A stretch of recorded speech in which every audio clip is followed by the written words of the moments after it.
Glória a Deus. Boa noite a todos, a paz do Senhor. Podem todos assentarem. Nós vamos meditar um pouquinho lá no capítulo 8 do livro de Lucas. Enquanto você procura, eu quero externar os meus agradecimentos. Capítulo 8 de Lucas, nós vamos ler do verso 22 em diante. Quero louvar a Deus pela vida da Tati, do Gilmar, que nos deu a oportunidade. A vida do pastor presidente dessa igreja, pastor Reinaldo, que nos confia mais uma vez o púlpito. A vida do meu líder, meu pastor Solange. Achei que ele nem ia estar aqui hoje, mas ele chegou, glória a Deus. A vida da minha família, da minha esposa, do meu filho, dos obreiros. Estão de flor a bens, tá? Estão cantando com a benção. Aleluia. Irmãos, todos encontraram? Já que todos encontraram, eu queria pedir o cooperador Semiro para apagar um pouquinho a luz ali.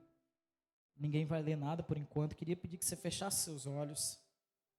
E eu quero contar uma história para vocês enquanto vocês permanecerão de olhos fechados. Amém? A história é bem breve. Imagine você em um cruzeiro agora. E nesse cruzeiro, você não estava pensando em embarcar nele. Não estava nos seus planos fazer uma viagem. Mas alguém te convidou a estar dentro deste barco para sair de uma determinada cidade e ir para outra. E você entrou nesse barco confiando que a viagem seria muito boa. Só que no meio do percurso começa a acontecer algumas coisas estranhas. E eu queria fazer uma pergunta para a gente encerrar. Todo mundo imaginou o barco, imaginou a água que o barco está dentro. Você como cristão hoje, você tem vivido a parte teórica do cristianismo, do seguir a Cristo, ou você tem vivido a parte prática? Eu queria que você fizesse essa reflexão desse barco, navegando, porque o texto que nós vamos ler, pode acender a luz, Semiro, agora, vai falar de barco, vai falar de navegação, vai falar de posicionamento, vai falar de convite, vai falar de momentos bons e de momentos ruins na presença de Jesus. Eu fiquei muito feliz com tudo que eu ouvi aqui hoje pela manhã, com o que eu ouvi aqui hoje à noite, porque o culto de primícia, ele tem um tema. E o Rafael hoje vai pregar um pouquinho fora do tema. Não porque é da vontade do Rafael, tá, Tati? É porque esse texto, no dia que eu recebi a mensagem, esse texto falou meu coração e eu fui estudar essa semana sobre ele. Eu achei fantástico algumas coisas. Eu vou ler, talvez a minha tradução seja um pouquinho diferente da sua, mas é a mesma coisa. Lucas, capítulo 8, verso 22 em diante, a epífora ou aquele texto em pretinho aí está dizendo assim: Jesus acalma a tempestade. E o texto diz: certo dia, Jesus entrou num barco com seus discípulos e disse-lhe: vamos para a outra margem do lago. E partiram. E quando navegavam, ele adormeceu. Esse ele aqui representa a figura de Jesus Cristo. E caiu um vendaval sobre o lago. E o barco foi se enchendo de água, a ponto de estar em perigo. E aproximando-se dele, despertaram-no, dizendo: mestre, mestre, vamos morrer. E ele, levantando-se, repreendeu o vento, a fúria das águas, e estes cessaram, e veio a calmaria. Amém? Esse texto, ele é fantástico. Nós vamos aprender algumas coisas aqui extraordinárias que está nesse pequeno trecho que o Dr. Lucas vai escrever. Essa mesma história, ela está relatada em Mateus, ela está relatada em Lucas, ela também está relatada em Marcos. Porém, eles escrevem de uma maneira diferente, cada um na sua ótica, na sua interpretação do momento. Mas o que eu queria chamar a atenção é que o texto começa assim: certo dia. Era um dia comum, não era uma data especial, não era um convite diferente, era um dia como qualquer outro dia. Jesus convida os discípulos a fazerem o quê? a entrar dentro de um barco. Qual que é o destino? Nós vamos sair do ponto A para o ponto B. Alguns lugares, eu estudando, eu encontrei dizendo que eles estavam na parte leste e foram para a parte oeste, que daria lá em Decápolis, onde a gente vai ver lá na frente Jesus libertando um endemoniado, o gadareno, lá em Gadara, melhor dizendo. E Jesus entra e convida eles para entrar junto. Eles entram. Note, Eliseu, que é um convite. E eles vão com Jesus. Eles começam a velejar com Jesus. E eu entendo que o início do cruzeiro aqui, ou da viagem, está super tranquilo. Está todo mundo empolgado, porque esse Jesus que está sendo dito, que está com eles, é um Jesus que outrora eles viram já fazer coisas extraordinárias, maravilhosas, milagres, coisas que o homem não pode fazer. Porém, milagre tem data de validade. Milagre, ele é passageiro. Se a gente olhar na Bíblia, Jesus fez algo extraordinário com Lázaro, o quê? Ressuscitou, mas Lázaro morreu. Jesus multiplicou pães, mas depois teve fome de novo. Jesus curou leprosos, entre outros, mas é bem possível que em algum momento da vida deles voltaram talvez ter outra enfermidade. Porque milagre, ele passa. E o que é muito bom agora, que nos traz muita alegria agora, vira algo com o tempo rotineiro, perde valor. E está todo mundo no barco com Jesus. Esse barco eu queria simbolizar a nossa caminhada ministerial. Está todo mundo no barco com Jesus. O centro do barco é Jesus. Porém, ao longo dessa viagem, começa a mudar a história.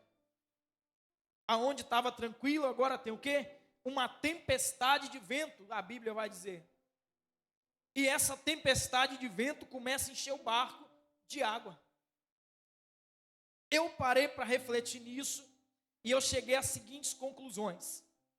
Está todo mundo com medo ali. O que estava muito bom com Jesus dentro do barco, já não está mais bom, evangelista Júnior. E Jesus continua no barco. A referência deles agora mudou. Saiu de Jesus e foi para a tempestade.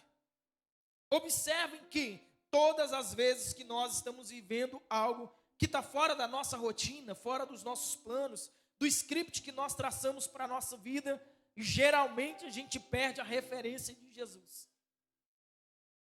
E a gente olha para onde? Para o gigante que está lá na frente.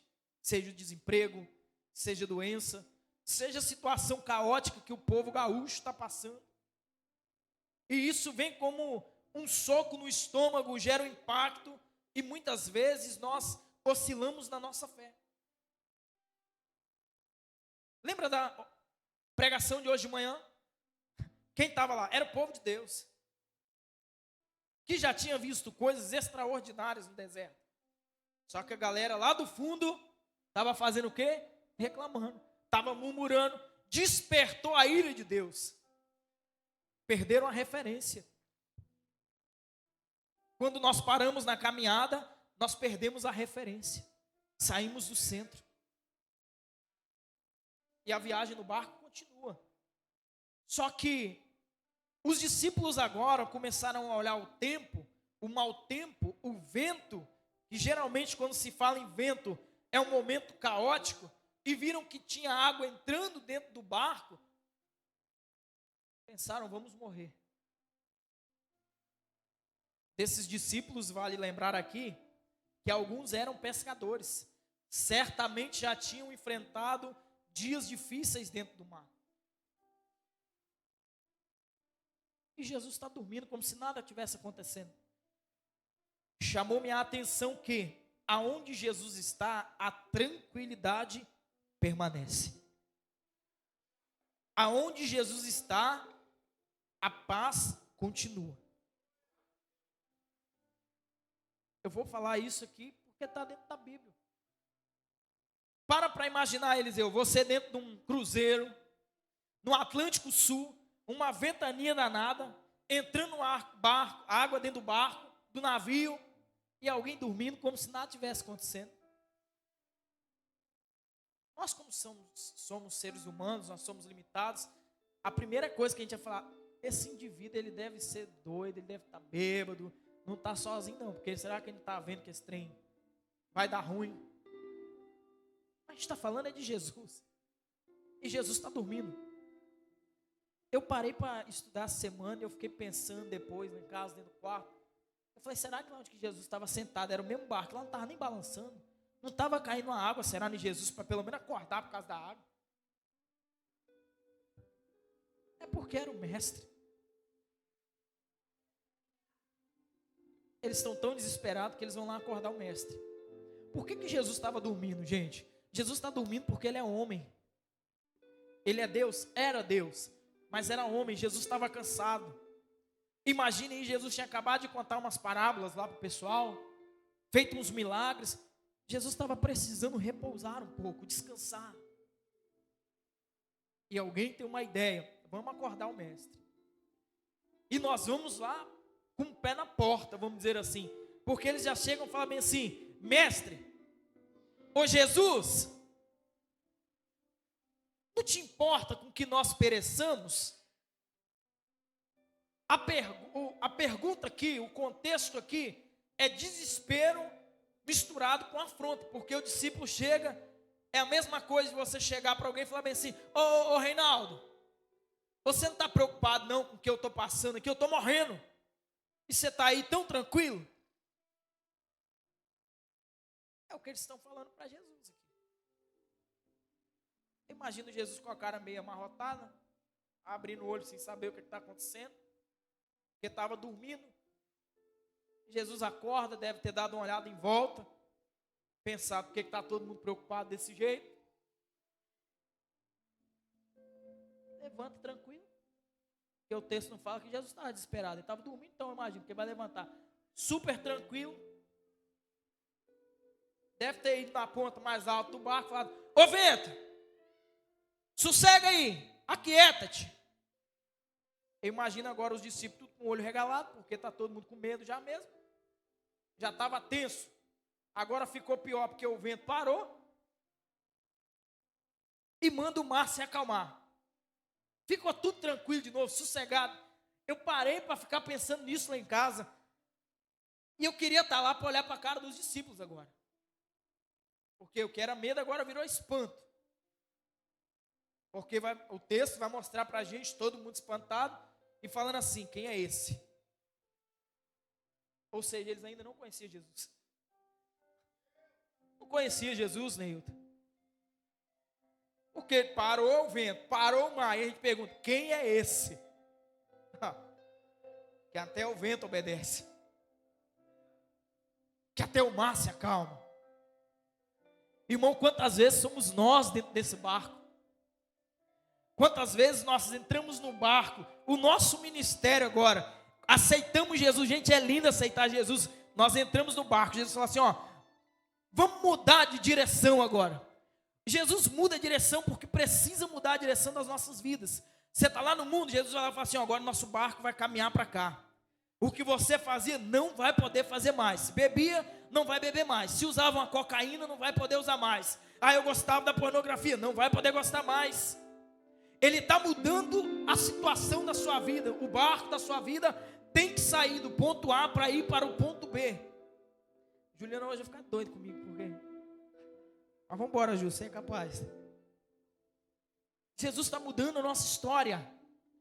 Só que você já observou que no meio da mudança aparece uma tempestade. Vem o desemprego, irmão. Para quem é pai de família, desemprego é terrível. Eu ouvi um cara falando um negócio essa semana, eu achei fantástico, guardei aquilo no meu coração. É melhor você acordar cedo para ir trabalhar do que acordar cedo para procurar trabalho. Só que a gente reclama do trabalho também. Vocês estão rindo, mas sério. A gente reclama também do trabalho. O sangue de Jesus, que trabalho é esse? Meu Deus do céu, não estou aguentando mais. Aí você fica desempregado. Meu Deus do céu, não posso ficar desempregado. E estamos nós dentro do barco, estamos nós navegando. Jesus fala o quê? Ó, vamos sair do ponto A para o ponto B. Primeira coisa que acontece, nós vamos sair do meio da multidão. Tinha uma multidão que acompanhava Jesus. Quando Jesus fala para eles entrar no barco, a multidão vai ficar para trás. Quem tem barco vai, quem não tem ficou. Perdeu, irmão. Acontece a mesma coisa conosco. Quando nós aceitamos Jesus, estamos caminhando com Jesus, fatalmente alguém ficará para trás. A galera do boteco, irmão, some tudo. Não tem jeito. Talvez a galera que reunia para cheirar uma carreira de cocaína vai sumir também. O pessoal do futebol desapareceu. É Jesus tirando você do meio da multidão. Ah, Rafael, mas eu não era crente, não fazia nada disso. Não tem problema, irmão. A família vai abandonar em algum momento. Tá doido? Não, verdade, eu conheço gente que ouviu dos seus familiares dizendo que era melhor morrer do que ser crente.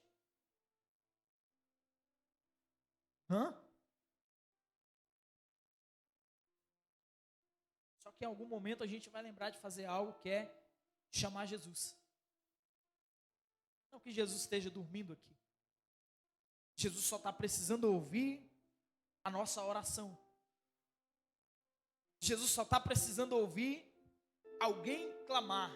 Tem um texto que diz: clama a mim e eu te responderei. E ele vai além, dizendo que e anunciar-te-ei coisas grandes, mas tem que clamar. Você acha que Jesus não sabe que você está desempregado? Sabe. E Jesus mal informado é esse que não sabe que você está desempregado? Estou doente. Jesus também sabe. Meu parente morreu. Jesus está lá no velório junto com você, vendo, dentro do caixão lá, morreu mesmo. E agora, o que a gente faz? Clama, ué. E deixa eu falar um negócio para vocês aqui, irmãos. Tem coisa que o Reinaldo não resolve. O Solange também não. O Elismar, cadê o Elismar? O Elismar até sumiu daqui. Também não vai resolver. O Giliardi também não vai, que são os pastores desta casa. Aí a irmã pensa, não, mas a pastora resolve. Resolve nada, irmão. Vai orar junto com você, chorar, pode espernear, mas resolver, tem coisa que é só ele. Os discípulos estavam todos dentro do barco, com medo. E agora espantado, porque Jesus fez o quê? Parou o vento, parou o mar, e agora vai dar uma pancada, né? E Jesus não perdia a oportunidade, Jesus era fantástico, aproveitava tudo para ensinar. Jesus falava bem assim: onde está a fé de vocês, hein?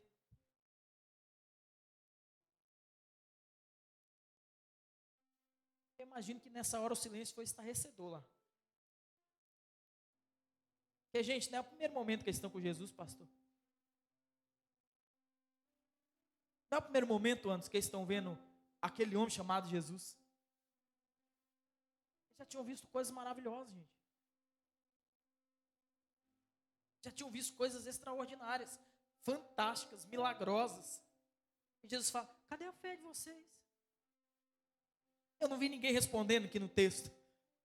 Li nessa Bíblia, li na outra Bíblia lá em casa, não achei ninguém falando assim: ó, Jesus, estava tão tenso aqui o clima que a fé foi embora. Ela pegou o caminho aí, ó, viu que o barco estava afundando.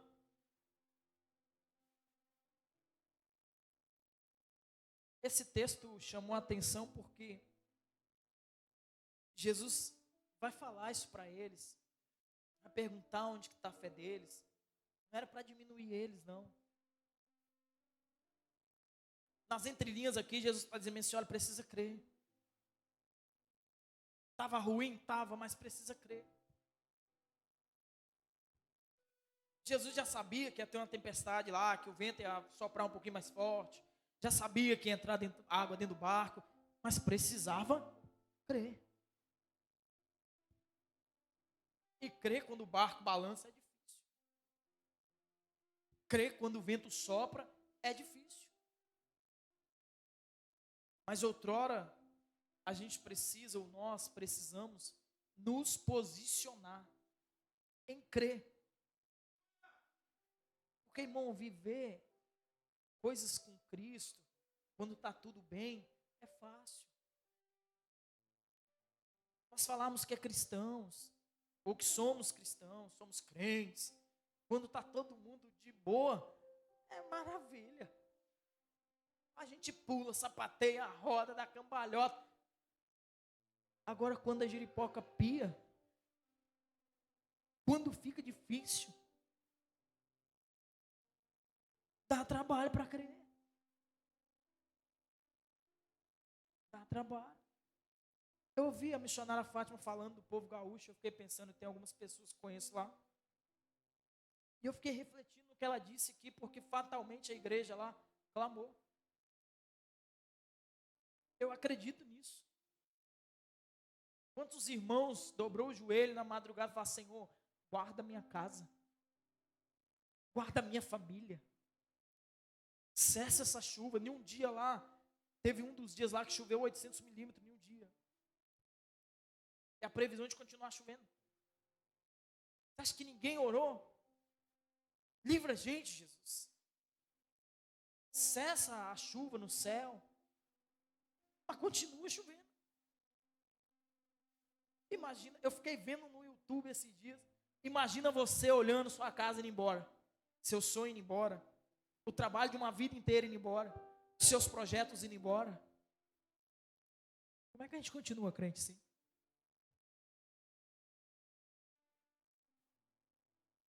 E agora recorre para onde? Correr para que lado? Só tem água. Fazer como? Para me concluir, até porque está quase na minha hora, irmãos. Eu queria deixar uma breve reflexão aos nossos corações. Juliana nunca mais vai querer fazer sinais quando eu for pregar, que até Jeripó, como é que fala Jeripó? Jeripó pior. Fala aí, Roslé. Difícil. Não falo mais isso com vocês aqui, pode ficar tranquilo. Gente, mas o que eu quero deixar? Nós planejamos tanto as nossas vidas. Temos sonhos e é fantástico sonhar. É muito bom fazer planos. Mas nós não temos garantia de que amanhã nós conseguiríamos alcançar nada disso. O povo gaúcho, fatalmente, aquelas famílias tinham sonhos, projetos para o outro dia. Amanhã eu vou fazer isso. Vou para o meu trabalho. Quando eu retornar, eu vou pegar o meu filho no futebol. Não, eu vou fazer compra. Eu vou visitar minha avó. E começa a chover. A vida vai se esvaindo de água abaixo. Os números de mortes aumentam. O desespero também. Trazendo para as nossas vidas agora, nós temos muitos planos, muitos sonhos. Mas quem garante para vocês que amanhã vocês vão estar vivos? Aonde vocês encontraram essa garantia? Porque ela não existe. Os discípulos aqui também não tinham garantia de que iriam sobreviver, por isso eles recorrem a Jesus. A última cartada deles foram Jesus. Porque eles já tinham talvez tentado de tudo. E aí eles vão e falam: vamos acordar o mestre. Então desperta o mestre ainda hoje. Busque pelo mestre ainda hoje. Clame ao mestre ainda hoje. Porque a Bíblia diz para colocarmos a boca no pó, porque talvez assim ainda haja esperança. Vai que amanhã você não acorda vivo, né? Tem um pessoal que fala assim: acordou morto. Ai, como é isso? Acorda morto. Vai que amanhã você não acorda. Se você tiver clamado o mestre hoje, feito uma aliança com ele hoje, se você não acordar amanhã, saiba que tem uma eternidade te aguardando. Saiba que tem um lugar que é eterno. E eterno é muito tempo te aguardando. E se viver algumas coisas com Jesus aqui na terra é bom, vocês imaginam lá no céu? Lá no céu, eu acredito, irmão, que será extraordinário, sublime, maravilhoso. Mas para ir para lá, nós precisamos andar juntos com o Mestre. Precisamos de fato conhecer o Mestre. Saber que, ainda que o vento sopre, ainda que as águas se agitem, ainda que o barco balance, quem está conosco tem o controle de todas as coisas. Aleluia! Você crê nisso? Eu creio nisso. Que ainda que as nossas vidas saiam do controle das nossas mãos, ela permanecerá no controle das mãos de Jesus. Amém? Em nome de Jesus eu agradeço a oportunidade. Obrigado, viu, por me ajudar. Ju, obrigado por nos ajudar.